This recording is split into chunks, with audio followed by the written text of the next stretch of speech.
Hello, नमस्कार, आदाब, सत श्री अकाल। स्वागत है आप सभी का मेरे YouTube चैनल पर और मैं हूँ सरिता आपके साथ। जैसे कि आप सब जानते हैं कि आपके लिए बहुत ही खास कहानियां मैं लेकर आती हूँ अपने इस चैनल पर।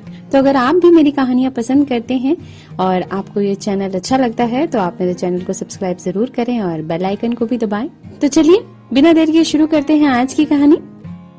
मेरी आज की कहानी का शीर्षक है एक फौजी की प्रेम कथा, जिसे लिखा है सनी सोनी बद्री गुरुजी ने।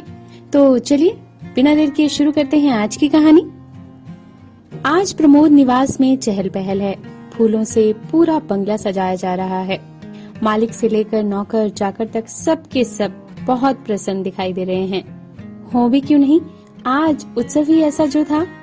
शंकर बाबू का बड़ा बेटा छुट्टी पर घर जो आने वाला था, आज उसकी शादी की सालगिरह है। इस बंगले को बनवाया था शंकर बाबू के पूज्य स्वर्गीय पिताजी प्रमोद जी ने। तब ये एक छोटा सा घर हुआ करता था। पशुपालन से घर की दाल रोटी चलती थी। प्रमोद बाबू गांव के प्रतिष्ठित व्यक्तियों में गिने जाते थे। इनके बेटे की रुचि पढ़ाई में थी, सो पढ़ लिखकर एक माध्यमिक विद्यालय में सरकारी अध्यापक के पद पर नियुक्त हुए। अब जब नौकरी सरकारी हो गई तो शंकर बाबू के लिए गाय भैंस को समय देना मुश्किल होने लगा। इस पर अब पशुपालन का काम बंद कर दिया गया। बस एक देसी गाय रख ली गई ताकि घर में शुद्ध दूध घी मिलता रहे। समय बीतने के साथ साथ प्रमोद बाबू बूढ़े होते गए और एक रात शिवजी को चंदन भस्म अर्पित करने के बाद आधी रात को सोने चले और नींद में ही शिवलोक सिधार गए। पूरे गांव में भोज का आयोजन किया गया। उन दिनों गांव में इस प्रकार की मृत्यु का होना लोग शुभ मानते थे।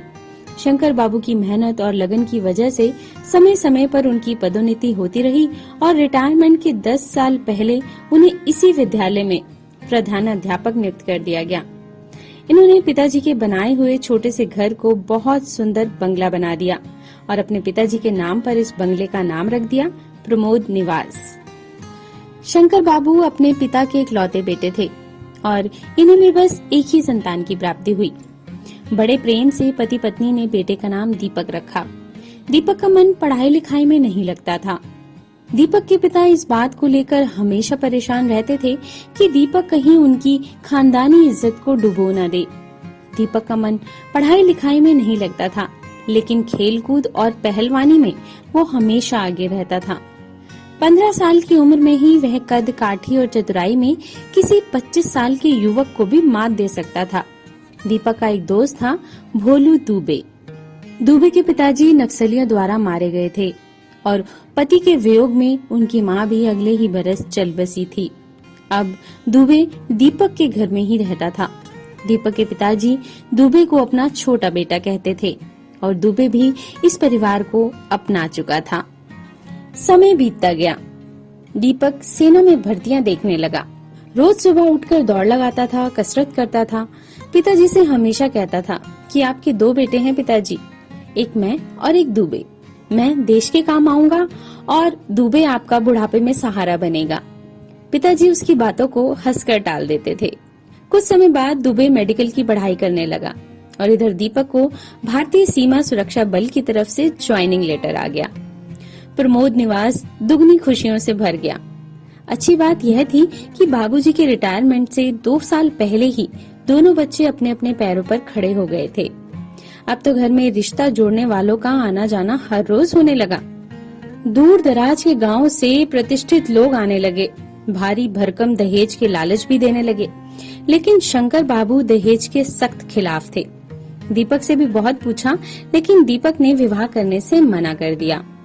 दीपक छुट्टियों में जब भी घर आता, सुबह शाम दुबे के साथ गांव के चक्कर लगाने निकल पड़ता। टहलने जाने का एकमात्र कारण यह था कि दीपक ऋतु को देख सके। दीपक और ऋतु एक दूसरे से प्रेम करने लगे थे, लेकिन कभी उन्होंने एक दूसरे से बात नहीं की। गली में दीपक के आने का समय ऋतु को मालूम होता था और वो पहले से ही छत पर खड़ी हो जाती थी, कभी कपड़े सुखाने के बहाने तो कभी पढ़ाई करने के बहाने। ऋतु इस बार बीए 3रे साल में थी। हिंदी साहित्य से पढ़ाई करती थी। कहते हैं कि विधाता ने स्त्रियों को सुंदरता दी और मर्दों को मजबूती। ऋतु के सौंदर्य को देखकर लगता था कि मानो विधाता ने इसे सौंदर्य को परिभाषित करने के लिए ही बनाया हो। दोनों के प्रेम को अगर कोई तीसरा जानता था तो वो था दुबे। प्रतिदिन की तरह ही एक दिन रितु छत के बरामदे में खड़ी थी और इधर गली में दीपक आ गया। रितु ने अपना रुमाल गली में गिराया। दीपक समझ गया कि रुमाल गिरा नहीं, गिराया गया है। रितु की धड़कनें बढ़ गई। समय मानो जैसे रुक ही गया हो। रितु अब इंतजार कर रही थी कि देखें दीपक क्या करता है। दीपक ने रुमाल उठाया, रितु की तरफ देखा, मुस्कुराया और रुमाल को अपने दाहिने जेब में रख कर चला गया। रितु थोड़ी हैरान हुई। वो खुश तो थी क्योंकि आज दीपक उसकी आंखों में देखकर मुस्कुराया था। फिर उसने सोचा कि दीपक एक नंबर का बुद्धू है। रुमाल देने के बहाने बात तो कर सकता था, फिर रुमाल लेकर चला क्यों गया। खैर, इसी उधेड़-बुन में 24 घंटे बीत गए। ऐसी स्थिति में घड़ी की सेकंड वाली सुई मिनट वाली सुई की तरह चलने लगती है और मिनट वाली सुई घंटे वाली की सुई बन जाती है। ना खाना खाने में मन लगता है और ना ही नींद आती है। अगले दिन दीपक उसी गली में आया। दुबे भी साथ था। रितु को दुबे से कोई दिक्कत नहीं थी। वो इतने दिनों में समझ चुकी थी कि दुबे और दीपक एक प्राण दो शरीर हैं। रितु हमेशा की तरह छत के बरामदे में खड़ी थी। दीपक ने नीचे से आवाज दी, ओ किताब वाली लड़की। आवाज सुनते ही रितु छुप गई। उसकी धड़कनें किसी रेलगाड़ी की तरह चल रही थी। दीपक ने फिर आवाज दी, ओ चश्मे वाली लड़की, तुम्हारा रुमाल गिर गया है, आके ले लो। रितु ने किसी तरह अपने धड़कनों को शांत करने की कोशिश की और बिना चेहरा दिखाए बोली, अभी आई। वो सीधा अपने कमरे में भागती भागती गई। बाल संवारे, आंखों में काजल लगाया, माथे पर एक छोटा सा टीका और ना जाने कितनी बार खुद को निहारती रही। इधर दुबे पसीना पसीना हो रहा था। दुबे ने दीपक से कहा, भैया चलो, वो नहीं आएगी, 10 मिनट हो गए हैं, उसे आना होता तो कब की आ जाती। दीपक ना कुछ बोला ना वापस गया, वहीं खड़ा रहा। दीपक जा भी कैसे सकता था क्योंकि धड़कनें तो उसकी भी बड़ी थी। वो आज अपने जीवन का सबसे बड़ा फैसला करने वाला था। बहुत कुछ कहना था आज उसे। मन में इस तरह तैयारी कर रहा था जैसे परीक्षा के पहले बच्चे तैयारी करते हैं। इधर घर का दरवाजा खुला। लाल ओढ़नी सिर पर रखकर रितु घर के दरवाजे में एक कदम अंदर ही खड़ी थी। ढलते सूरज की रोशनी में दोनों एक दूसरे को देख रहे थे। दीपक चाहकर भी कुछ न कह सका। उसने अपने दाएं जेब में हाथ डाला और बोला कि जी आपका रुमाल नीचे गिर गया था कल। इतना कहकर जेब से रुमाल निकालकर उसने आगे बढ़ा दिया। यह मेरा रुमाल नहीं है, मेरा रुमाल तो पीले रंग का था। रितु ने आंखें नीचे करके मुस्कुराते हुए कहा, ओह सॉरी, ये तो मेरा है, ये रहा आपका। दीपक ने बाएं जेब से रुमाल निकालकर आगे बढ़ा दिया। इस रुमाल में कुछ रख कर गांठ लगी हुई थी। रितु ने शर्माते हुए दीपक के दोनों हाथों से दोनों रुमाल ले लिए। इससे पहले कि दीपक बात आगे बढ़ाता, रितु घर के अंदर चली गई। रितु वापस दौड़ते हुए अपने कमरे में जा पहुंची। फिर से अपने आप को निहारने लगी। रितु के जीवन में पहली बार ये सब हो रहा था। रितु नादान लड़की थी। इतनी खुशी अपने हाथ की उंगलियों को प्यार से देख रही थी। रुमाल लेते वक्त अनजाने में रितु की उंगलियों ने दीपक की उंगलियों को छू जो लिया था। तभी अचानक उसकी नजर बाईं आंख पर पहुंची। ये क्या? दीपक से पहली बार मिलने की जल्दबाजी में वो अपनी बाईं आंख में काजल लगाना भूल ही गई। उसे अपनी नादानी पर हंसी आ गई। फिर वो बिस्तर पर बैठ गई। दीपक से लिए हुए दोनों रुमालों को अपने हाथ पर रखकर देखती रही। उसके हाथों में दीपक का रुमाल था, लेकिन उसे लग रहा था कि उसने दीपक के हाथों को पकड़ा हुआ है। वो पूरी तरह सपनों में खो चुकी थी। फिर अपने आप को किसी तरह उन सपनों से बाहर निकालकर अपना रुमाल खोलने लगी। अंदर देखा कि एक हल्दी का टुकड़ा और एक सिक्का रखा है, जिस पर राधा कृष्ण की छवि अंकित थी और रुमाल में हल्दी के रंग से बस एक शब्द लिखा था, दीपक। रितु की खुशी अब 7वें आसमान पर थी। वो समझ गई जो दीपक कहना चाहता था। उसे ये भी पता था कि दीपक अगले दिन जरूर आएगा, ये देखने कि रितु क्या जवाब देती है। दोनों के लिए रात काटना मुश्किल हो गया था। दोनों दूर होकर भी एक दूसरे के पास होने लगे थे। दिन का सूरज शायद देर से निकला और धीरे धीरे आसमान पर चढ़ रहा था, एकदम धीरे धीरे। ऐसा केवल दीपक और रितु के लिए था। दुबे और बाकी लोगों के लिए ये दिन किसी भी दूसरे दिन की तरह ही था। शाम के समय दीपक और दुबे पहुंचे उसी गली में। आज दीपक का दिल जोर जोर से धड़क रहा था। दुबे दीपक से बात करके उसका मन बहलाने की कोशिश कर रहा था, लेकिन दीपक को तो बस रितु के जवाब का इंतजार था। रितु आज बरामदे में नहीं दिखाई दी। दीपक उदास हो गया। जैसे ही ऋतु के दरवाजे के पास दोनों पहुंचे, ऋतु ने अखबार में लपेटा हुआ कुछ दीपक को देना चाहा, लेकिन जल्दबाजी और शर्म के मारे वो दे नहीं सकी। दुबे के हाथ में देकर ही घर में वापस भाग गई। दुबे ने वो पैकेट खोलकर दीपक को दिया। दीपक ने देखा कि ऋतु ने अपने और दीपक के रुमाल को एक सिरे से गांठ लगाकर जोड़ रखा था। जिस तरह ऋतु के रुमाल पर दीपक ने अपना नाम लिख दिया था, उसी तरह ऋतु ने दीपक के रुमाल पर हल्दी से लिख दिया ऋतु। दीपक की खुशी का ठिकाना ना रहा। वो वापस घर गया और बोला, दुबे, तेरा भाई शादी करने जा रहा है। तू मेरा भाई है, मेरी शादी की पूरी तैयारी तू ही करेगा। दुबे की आंखों से खुशी के आंसू छलक पड़े। उसने दीपक को गले लगा लिया। दीपक ने कहा, अरे पगले, रोता क्यों है? चल माँ को बताते हैं। दोनों ने ये बात माँ को बताई। माँ ने बाबूजी से बात की। घर में सब राजी हो गए। ऋतु के घर वाले भी इस शादी के लिए तैयार हो गए।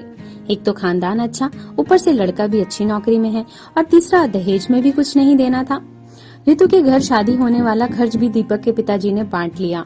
ऐसा घर वर कन्या को तभी मिलता है जब उसने किसी जन्म में अनगिनत पुण्य किए हों। शादी भी खूब धूमधाम से हो गई।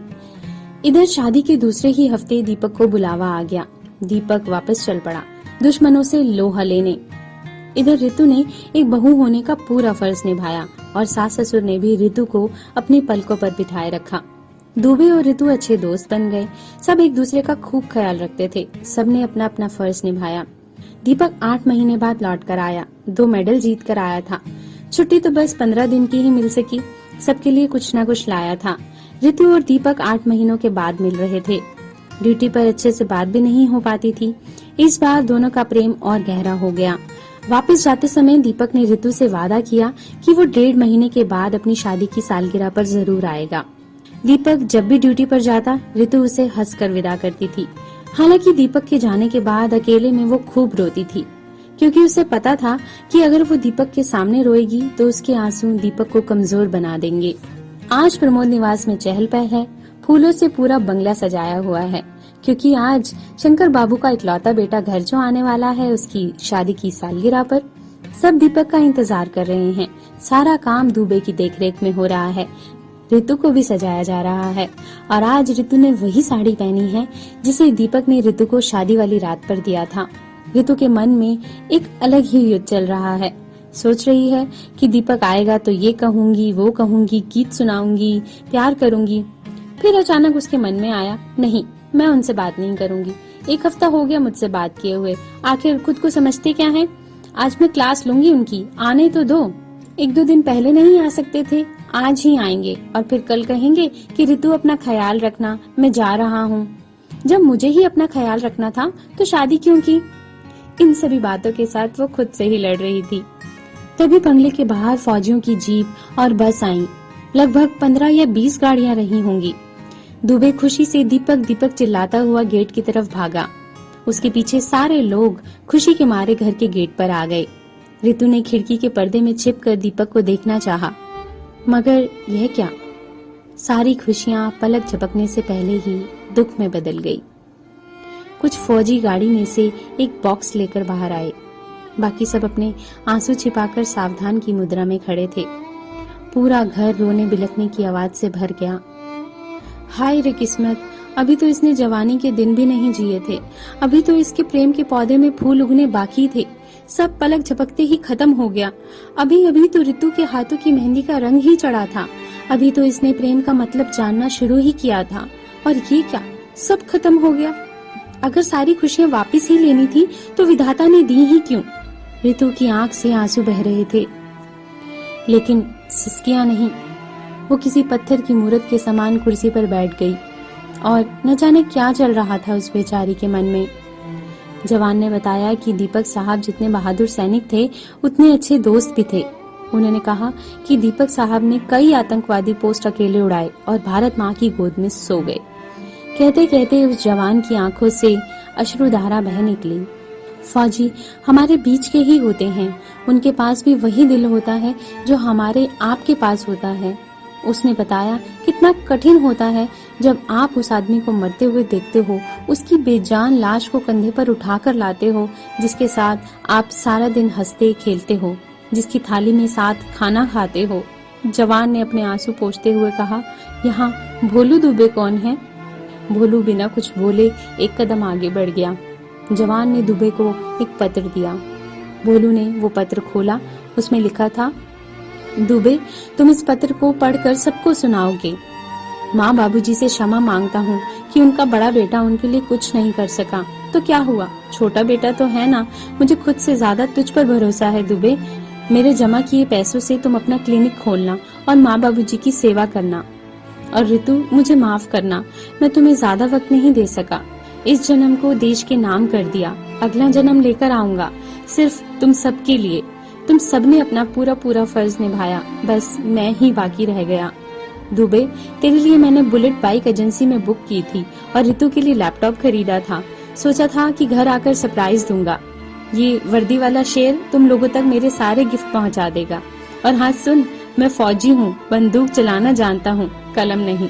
इस खत में हमेशा की तरह ये शब्द गलत है, वो मात्रा गलत है कहकर मेरी गलतियां मत निकालना। और हाँ, हमेशा खुश रहना और परिवार को भी खुश रखना। तुम्हारा अपना दीपक। तो दोस्तों, बस यहीं तक थी मेरी आज की कहानी, एक फौजी की प्रेम कहानी।